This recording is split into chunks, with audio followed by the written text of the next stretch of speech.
today, we are going to be watching Defunctland, the history of worst Six Flags coaster, Green Lantern First Flight. I have been to Six Flags a lot. I like the chicken tenders. They're very cheap, very yummy. You can even eat them on the roller coasters. There are no standards at Six Flags, so let's check this out.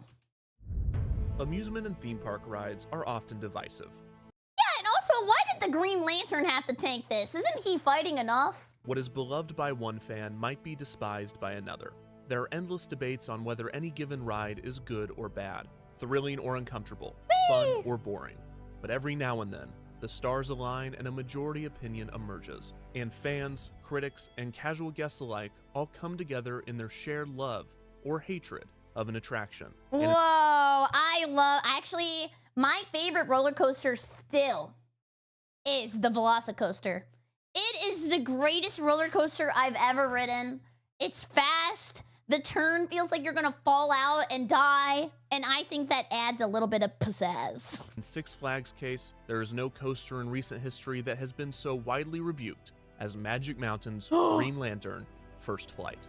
I've never been to Magic Mountain. I've always wanted to go.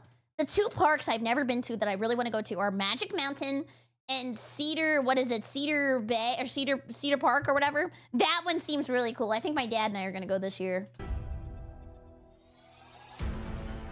Boom! Whoa! Cedar Point, yes, Cedar Point.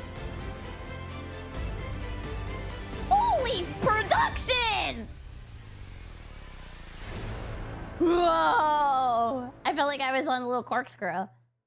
On May 29th, 1971, Magic Mountain opened its gates. The park, located in Valencia, a neighborhood of Santa Clarita, California, opened with 38 listed attractions.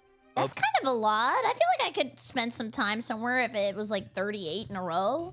But they can't be baby rides, because I'm not riding on the little itty-bitty train with like 500 4-year-olds around me. Of those, 3 were created by Intamin, a Swiss-based ride designer and manufacturer that had opened just a few years prior. Another designer and manufacturer, the California-based Aero Development, famous for its contributions to Disneyland, would provide 4 rides to Magic Mountain, including the park's signature coaster, Gold Rusher. This, combined with the Bradley & Kay Little Dipper Kiddie Coaster, meant that the park would only operate 2 coasters in its first year. But this would soon change. Over the next 3 decades, the park would gain an additional 15 coasters. Were they wearing sunglasses on the coaster? That seems like a challenge run. I wouldn't wear sunglasses or a hat, or shoes, or pants, or a shirt. Yeah, I'm just riding naked. Lose 3 of them, for a grand total of 13 by 2000. This put Magic Mountain, which had since been bought by Six Flags and renamed to Six Flags Magic Mountain, in striking distance of Cedar Point. Amusement parks thrive I was just talking on about records. you! It is almost a requirement for parks to have at least one ride that can boast being the tallest, fastest, longest, or first of its type. But the record for the most coasters in a single park is an especially coveted title. Six Flags Magic Mountain announced in late 2000 their That has got to be expensive too. Like, is a roller coaster the most expensive ride you can pay for your park?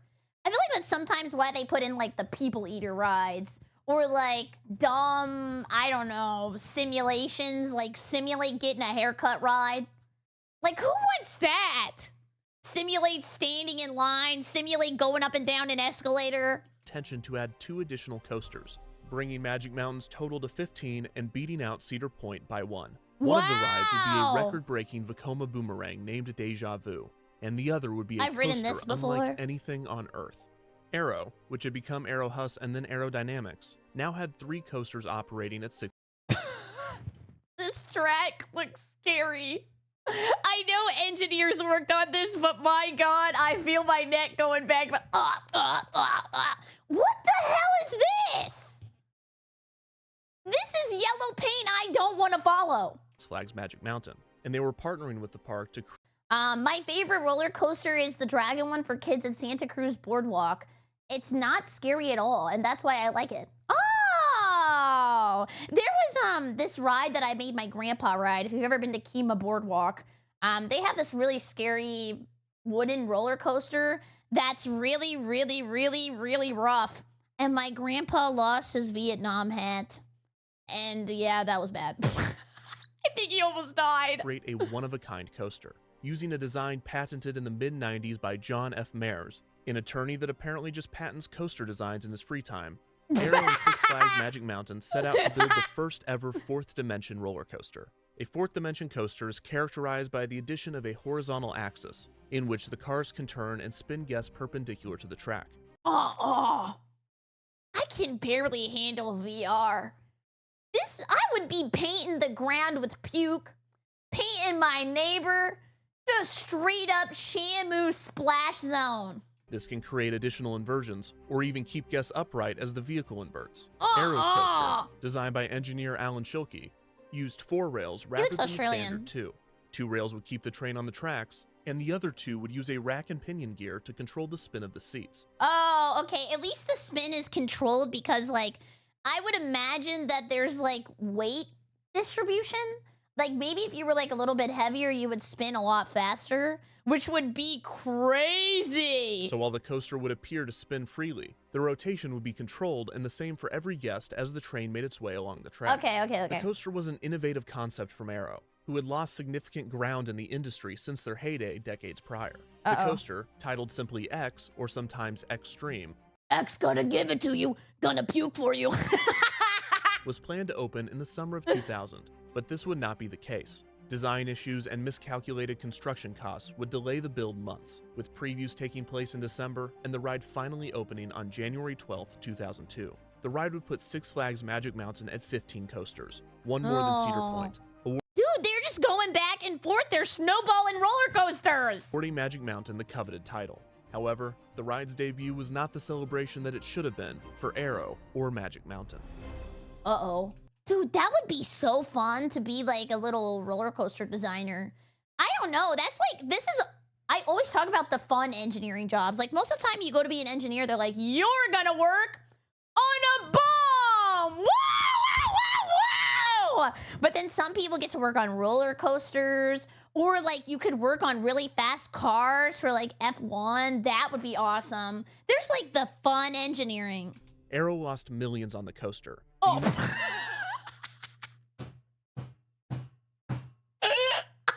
Put him on the bombs. Get him start making bombs. Unique design was supposed to put them back on the map, but it instead forced them into bankruptcy. On top of this, Six Flags' frustration over the delays and mechanical issues led them to sue Arrow, which was the final nail in the coffin for the company. Meanwhile, Magic Mountain was doing their best to keep the attraction operating through constant mechanical issues, which caused delays in opening every day and multiple downtimes. And people are not gonna be happy. Dude, when they had the ride, I think it's like the Harry Potter ride at Universal, Hogwarts something, where you ride the motorcycle. That one was down a lot because it had so many like crazy like track switches and super expensive like effects and stuff like that. And then you just make people mad when they stand in line for 4 hours and they're told to just get out. The dispatch rate of the unique design was slow as well, and wait times could be as long as 5 hours. Damn! 5 hours of watching 2 people in line in front of me make out? The reception of the ride itself was generally positive, ignoring these inconveniences, but it was clear that the ride was not functioning correctly. In early June of 2002, after only 6 months of operation, Magic Mountain closed X for repairs. In the meantime, Cedar Point was able to win back the title of most coasters operating in a single park. Damn. They took that opportunity. They said, now you're down one. Their edition of Wicked Twister. This would be brief, as X would be up and running again in August, resulting in a tie between the 2 parks. Arrow and its assets would be sold to the Utah-based manufacturer S&S, which created S&S Arrow to continue the company's legacy. However, S&S seemed to be only interested in the 4th dimension coaster, and using X's design, S&S Arrow would build the world's second 4th dimension coaster. Stop them! How can they keep doing this, man? Eject them! Get them out of here! Named Ejinika at Fuji-Q Island in Japan. I went to Fuji-Q! I don't remember this ride. I did ride one ride there that was very long. And I was introduced to the culture of people in Japan. Every time they got on a ride, they would take their shoes off. I didn't do that. I can't get my shoes on. This coaster had a few design differences that fixed many of the issues of X, which was still struggling at Magic Mountain. After years of issues, delays, downtimes, and even periods of closure for maintenance, I'll tell you how to fix X. Get rid of the bots. Get out of my DMs. Six Flags bit the bullet and revamped the ride. In December of 2007, X closed for renovations, opening back up on May 24th, 2008 as X2 or X Squared. Give up. We don't want X. We don't want it. A new color scheme, new effects, new trains, and critically, a new loading system was implemented. Thank X2 God. operated more efficiently and was better received by guests. X2. Despite all of the issues with the initial fourth dimension coaster, the promise of the concept did not go unnoticed. Dude, they should make X3, but like when you get on, you have to like wear kitty cat ears. Rival manufacturer Intamin began designing their own fourth dimension coaster in the mid-2000s, debuting their version, named the Intamin Zackspin, in 2000. What? Intimate Zackspin? I'm not getting intimate with Zach. I don't even know him. 2007. Two Zackspins were created, Hirnu at Linnanmäki in Finland, and Inferno at Terra Mítica in Spain. Despite being fourth dimension coasters, giving riders the ability to flip on a horizontal axis, there were significant differences between Intamin and Arrow's design. First, the Zackspin's track is laid out vertically, resulting in a very small footprint and compact design. I was about to say, it's so small. Like, it's like pathetic. If I stood in line for 5 hours for a 20-second coaster, I would be so mad. No. Second, while X2 had 7 cars to a train, with 2 guests on either side of a car, and all 28 guests facing the same direction, the Zackspin had a single vehicle, with 4 guests on either side, 2 facing one way, and razor blades in between them. Imagine if this fell off of the track, roller coaster tycoon style, started spinning really fast on the ground, running over every guest in line. This is a killer. 2 facing the other. This resulted in difference number 3. The axis of the rotation was not centered to the riders, rather it was centered to the car. And finally, and most importantly, the Zackspin models were free spinning. Oh no, free spinning? Whose idea was this? Arrow's designed predetermined rotations. Intamin's varied depending on weight distribution. That's what I said earlier. The first 2 Zackspins were rather short in length. In 2009, a slightly larger Zackspin in Grönalund in Sweden, named Insane, would debut. 2 years after that, Intamin would create a 4th Zackspin, identical in layout to Insane. This would be the first Zackspin to debut in North America, and it will be located at none other than Six Flags Magic Mountain. On October 20th, 2010, Six Flags Magic Mountain announced the addition of 2 new coasters, a relocated kiddie coaster from a kiddie coaster and Death Incarnate. Six Flags New Orleans, and a new Zackspin themed to the Green Lantern titled Green Lantern First Flight. Six Flags, which used to be owned by Time Warner until 1998, still had a close relationship with the Warner Brothers movie studio. Wait, I rode a Batman ride when I went to Six Flags. And I think I rode a Batman ride that had a spinny. Is that later? Is that a spoiler? Holding the long-term licensing rights to many of their classic characters and DC Comics heroes. The new ride would take this synergy one step further, as the new Zackspin was set to debut at the same time of the Green Lantern film starring Ryan Reynolds, which was scheduled to open June 15th, 2011. Green Lantern's got enough to deal with, man. Please do not involve a roller coaster. This was somewhat appropriate, as both would be received similarly. The Green Lantern First Flight would be located in the westernmost section of the park, which at the time was named the Gotham City Backlot. It would be renamed to DC Universe to accommodate Green Lantern's addition. The ride would take over a small section of land that at the time held trees, lunch tables, and the BioShock statue. And a Gotham City statue. My bad. Construction began in early 2011 and continued into the early summer. However, the ride would miss its opening date, being delayed 2 weeks past the movie's premiere. Testing began in June, and there were a few kinks to work out. In reality, this was probably just caused by someone not tightening the lid on the water test dummies. But never ignore... He got decapitated! Oh, no. Can you imagine walking to go get a funnel cake and then you're actually served a funeral above you, just straight up splash zone? Omen.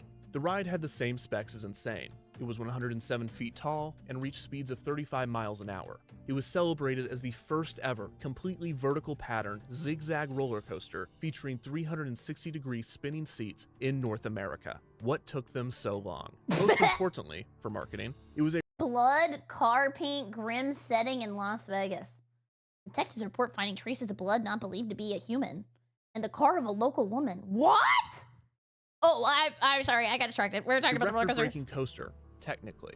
The coaster itself broke no records. As aforementioned, it was a clone of Insane. However, the existence of the coaster broke arguably the most important record, which is, of course, the most coasters in a park. Green Lantern First Flight would be the park's 18th coaster, beating Cedar Point's 17.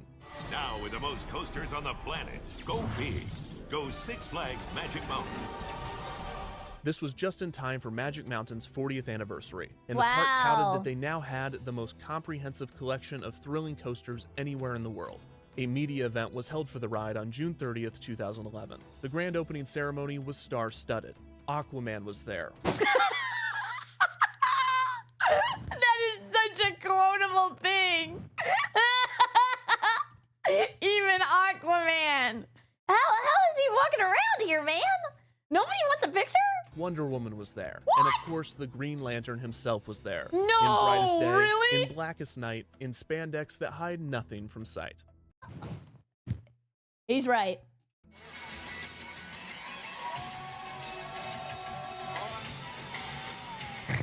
I'm gonna be honest with you. I know that confetti is fun decoration, but if you're spinning around in circles, can you imagine getting assaulted by a confetti bukkake?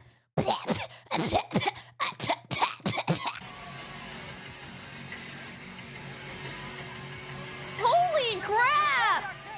That's what I said! My eyes! The following day, the ride was open to the public.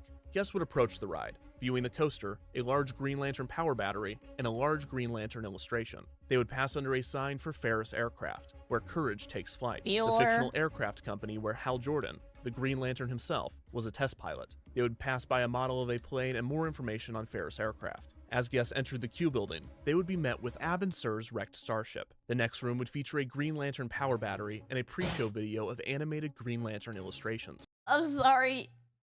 What is that? I don't know. It just doesn't look very well made. Like, the lantern looks all right, but it's sitting on top of poop rock? What is that?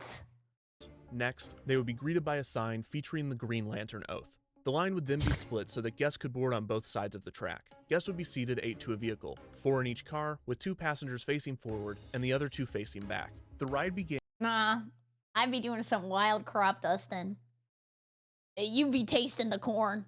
And the spin was unlocked, giving riders their first preview of what was to come. They would lock in position as guests began their ascent, resulting in guests climbing the lift hill at a number of angles depending on weight distribution. Guests would then brave the 107-foot or 33-meter lift hill before beginning their zigzag descent along the 828-foot or 252-meter track. The most intense section was the final element, which whipped guests. Sorry, I started laughing because crop dusting, what do you mean? Somebody help him. Crop dusting when a left cheek and a right cheek love each other very much and they let a little out. Up and over a steep curve before locking the cars upright and returning guests to the boarding area. Guests would exit the ride on the backside of the Q building. The entire experience was about 60 seconds. Reviews of Green Lantern. Oh God, no!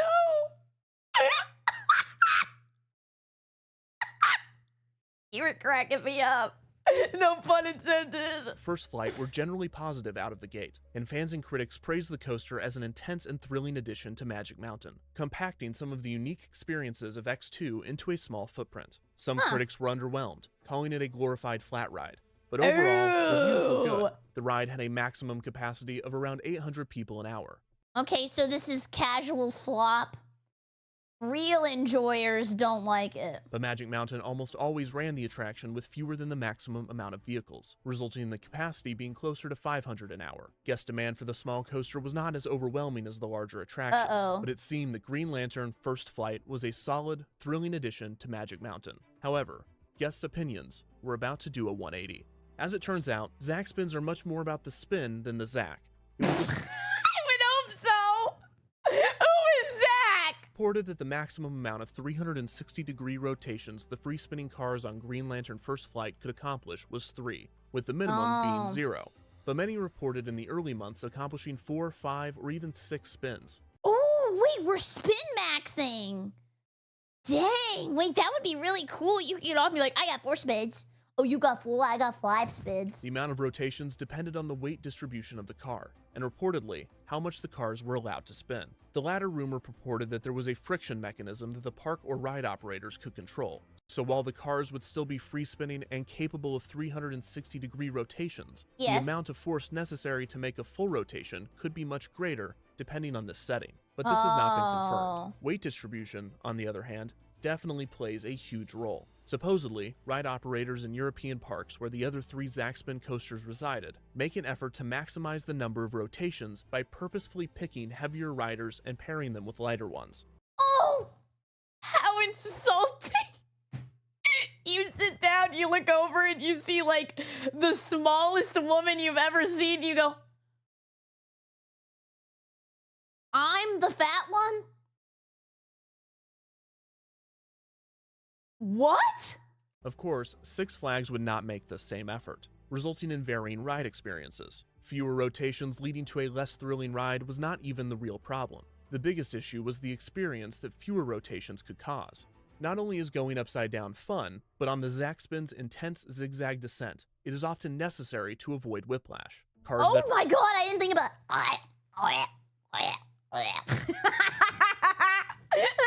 are inverting with the curves of the track have the force of each sharp turn distributed more comfortably. But if the car remains upright the whole time, riders are violently pushed, pulled, raised, and dropped, banging around in their restraints, defeating the enjoyment and purpose of the ride.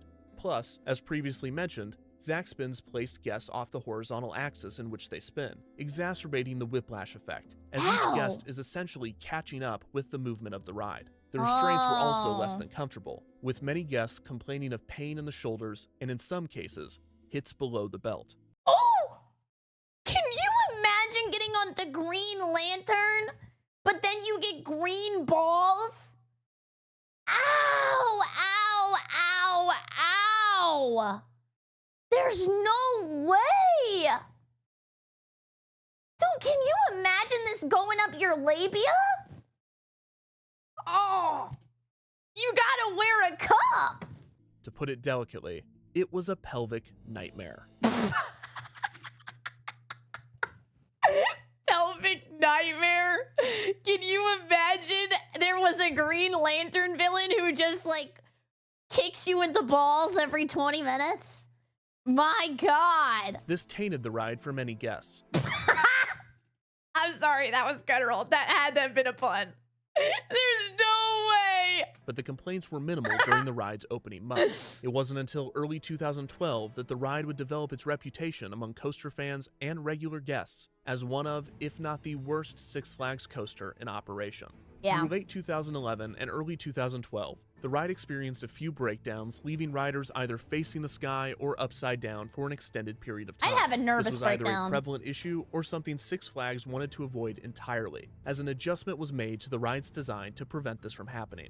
The vehicles, which prominently displayed fins that appeared in the formation of a throwing star, were given additional metal, filling in the gaps, resulting in a solid structure. Thank God, they needed to do that. That was gonna be a Beyblade moment. But maybe if there were, like, girls on the ride, it would be a Babe Blade. Reportedly, this weighed the vehicles down and significantly reduced the amount of possible rotations. And after this change, riders reported a much worse and much more painful experience. Some called the ride neutered, fitting considering that... No. Okay, they neutered the ride because they had to pay homage to all the people who lost their balls. Others began reporting that this is what the ride did to them. This is not merely to engage in the immature... I've been on Green Lantern First Flight. Pain. So much pain. humor of the classic low blow. The only ball bust... Green Lantern feels like you're a penny that accidentally got thrown into the... What is that? Washing machine? testing going on here was that of the ride. The reports of crotch botches plagued the ride's reputation. My husband called it the ball crusher. You should be jealous. The ride's taking your job. The ride was advertised as an attraction capable of, quote, squeezing a lifetime of action into 90 seconds. But many riders claimed after the change that it only squeezed one's ability to make a life out of them in 90 I am not able to have children ever since I wrote the Green Lantern. Free vasectomy! Yippee! seconds. The ride's bad reputation would only grow throughout the years, and a palpable hatred was brewed.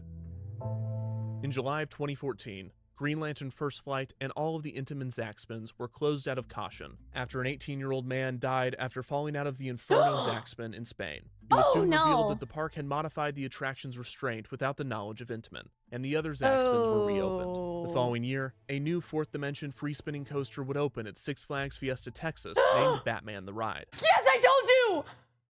I spoiled it by accident because I went outside. I rode this.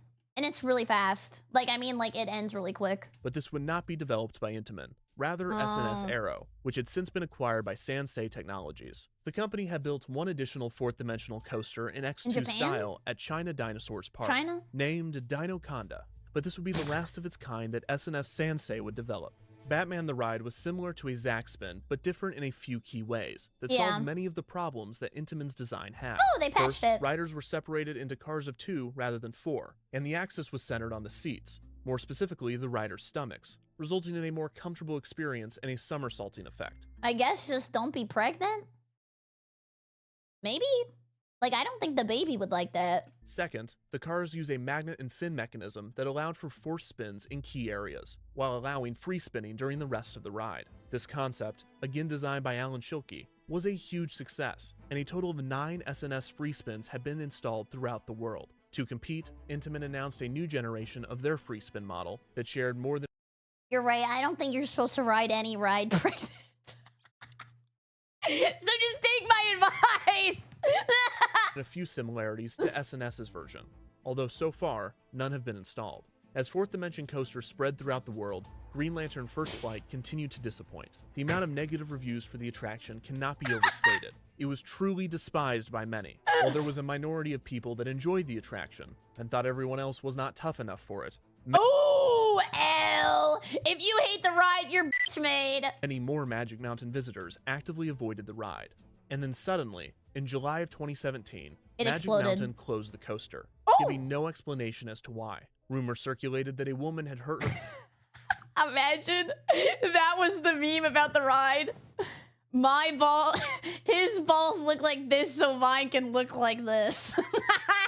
Just like smashed. Back on the ride and was suing the park, but nothing official ever surfaced. In early 2018, trim brakes were installed, leading many to believe that the ride was just being modified for reopening. However, this was not the case. The ride remained closed for the rest of the year. In early 2019, Magic Mountain guests noticed that the ride was being tested. However, this time the rumor was... Was it tested with or without the testes? Pun intended. Not that the ride would reopen. Rather, the coaster was being tested before it was to be sold or moved. This most likely was the case, as it was soon revealed that La Ronde, a Six Flags park in Montreal, Quebec, Canada, was to receive the ride, which would be renamed Vipère. Six Flags Magic Mountain's official reasoning for removing the coaster was to make way for new development. No progress has begun on the area, and the queue still remains intact. The coaster was dismantled in late 2019 and transported to La Ronde. Doesn't a roller... Sorry, bad pause. But doesn't a roller coaster look so sad when it's just like lifeless on the ground? I just feel like it needs to be buried. Where it was to open in 2020, but the COVID-19 outbreak has indefinitely delayed the ride's opening. No. Green Lantern First Flight's replacement was rumored to be an RMC Raptor single rail coaster. Plans were filed with LA County, but the park's closure, also due to COVID-19, will postpone and potentially cancel these plans. Luckily, the removal of Green Lantern First Flight would not affect Six Flags Magic Mountain's title of the most coasters in a single park. More coasters had been added since Green Lantern First Flight's debut, and Magic Mountain now has a 2-coaster lead over Cedar Point. Still, though? I'm gonna look it up right now, because this video is a little bit older. What park in the USA has the most roller coasters? Let's get a little update. Right now, it still is Magic Mountain. Damn. Good job. But also, this is from 2024. Let me type 2026. And 2026, it says it's still Magic Mountain.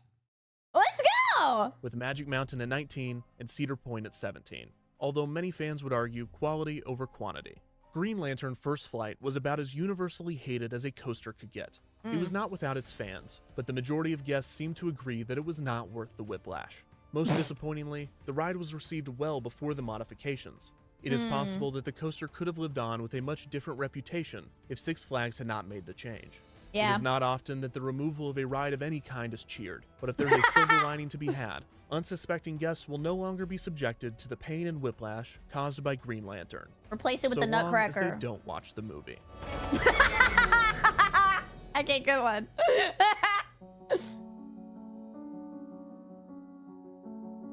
That was so good. I love these videos. Can we get a clappy, clappy, clappy? Holy crap. That was awesome. I love these videos so much.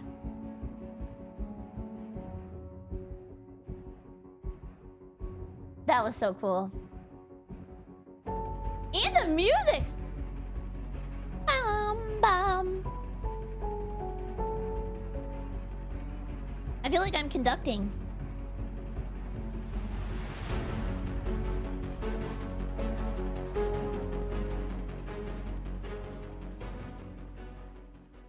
Anyways, thank you so much for watching. I super appreciate it. If you're new here, what is it? Okay, whatever, do the rest of it. If you're new here, let me know in the comment section down below what your favorite roller coaster is. Also, come by the Twitch link, twitch.tv/Berrycrepe, or if you want to use code Berry at checkout for 10% off your game of some soda, I would super appreciate it. Have a great evening, YouTube. Goodbye, goodbye.